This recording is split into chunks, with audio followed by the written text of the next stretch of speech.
rubber gloves in any house are a must-have for clean hands and fresh manicures. I picked up these vinyl exam gloves. My husband always laughs at these.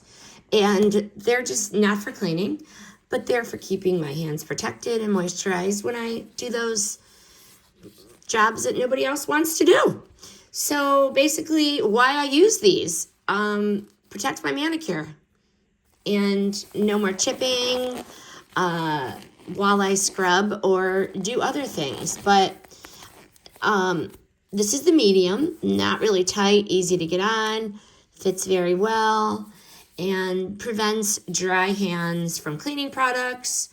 I can avoid cracked skin when I use these. They are powder free. They're ambidextrous, which I really like. They are not made with natural rubber latex if there are any issues with that. These are a single use. I use them to apply also creams like self-tanner,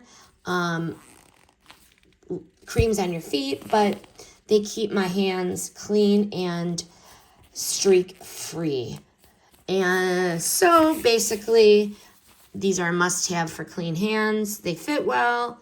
You don't really have annoying powdery residue, and they hold up great for everyday use. I never run out of these things. There's 100 in this box, but highly recommend.